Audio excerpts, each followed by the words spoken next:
Hello friends, welcome back to my channel. இந்த மாலை பார்க்குறதுக்கு பிளாஸ்டிக் பூ மாதிரி கலர்ஃபுல்லாக ரொம்ப அழகாக இருக்குது. ஆனால் நான் எல்லாமே ஃப்ரெஷ் ஃப்ளார்ஸ் வச்சு தான் நான் கட்டியிருக்கிறேன். அரளிப்பூ, சங்குப்பூ, அதோட மகிழம்பூ இலைகள் இதை சேர்த்துட்டு ஃபஸ்ட்டு ஒரு ராடில் போட்டு க்ரீன் த்ரெட்டை ரெண்டாக சேர்த்து எவ்வளோ நீளம் மாலை வேணுமோ அவ்வளோ நீளத்துக்கு எடுத்துகிட்டு ஒரு 3 இன்ச் கேப் விட்டு 2 நூலுக்கும் மேலே போட்டு இந்த நடுவில் வர்ற கேப்பில் இந்த மொத்தமாக இருக்கிற நூலை வெளியில் எடுக்கணும். இது போல் 2 நாட் போட்டிங்கன்னா நல்லா டைட்டாக இருக்கும். அடுத்ததாக மகிழம்பூ இலைகளை எடுத்து காம்பெல்லாம் கட் பண்ணிடலாம்.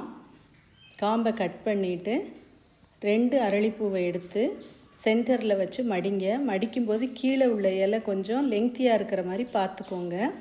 பார்த்துட்டு நல்லா சுருட்டிட்டிங்கன்னா இதை போல் நல்லா டைட்டாக இருக்கும். பூ வெளியில் வந்துடாமல் இருக்கிறதுக்கு நல்லா டைட்டாக சுற்றணும். பூவோட காம்பு இருக்கிற இடத்துல நாம் கட்டணும். அப்போ தான் பூவு பிரியாமல் இருக்கும், இல்லைன்னா பூ பிரிஞ்சு வந்துடும்.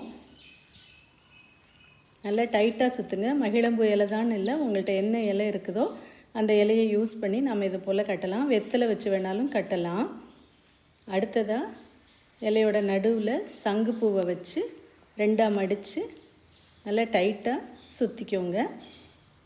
கண்டிப்பாக காம்பு இருக்கிற இடத்துல கட்டு விழுகிற மாதிரி பார்த்துக்கோங்க. இது ஒரு வித்தியாசமான சங்குப்பூ, நிறைய இதழ்கள் இருக்கும். இது சாமிக்கு ரொம்ப விசேஷமானது.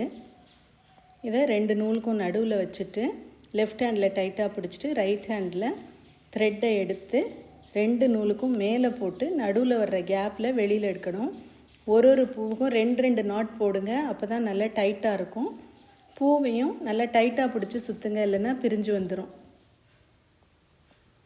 நல்லா டைட்டாக பிடிச்சிட்டு சுற்றுங்க.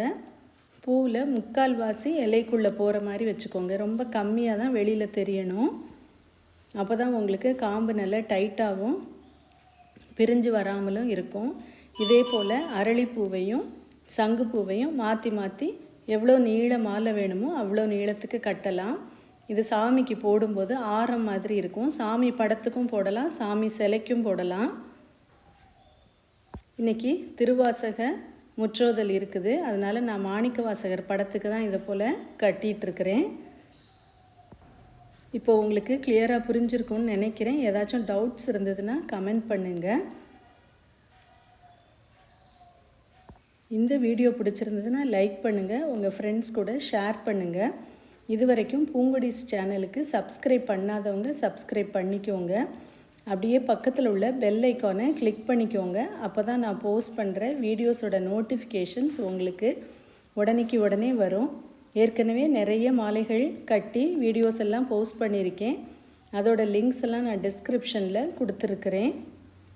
அந்த வீடியோஸை பார்க்க மிஸ் பண்ணவங்க டிஸ்கிரிப்ஷனில் உள்ள லிங்க்ஸ்க்கு போய் கற்றுக்கலாம். எந்த இலை வேணாலும் நம்ம யூஸ் பண்ணலாம். வெற்றிலை இருந்ததுன்னா வெற்றிலையும் யூஸ் பண்ணலாம். சாமிக்கு ரொம்ப விசேஷம். எல்லா சாமிக்குமே வெற்றிலையை வச்சு கட்டி நம்ம போடலாம்.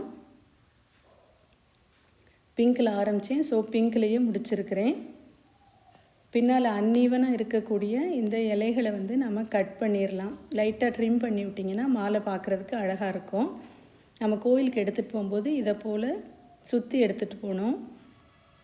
அப்போ தான் கலையாமல் இருக்கும். பாருங்கள், நல்ல பிளாஸ்டிக் மாதிரி நல்ல கலர்ஃபுல்லாக அழகாக இருக்கும் இந்த மாலை. நீங்களும் இதை போல் வித்தியாசமான பூக்கள் வச்சு கட்டி பாருங்கள். டவுட்ஸ் ஏதாச்சும் இருந்ததுன்னா கமெண்ட் பண்ணுங்கள். தேங்க்யூ ஃபார் வாட்சிங்.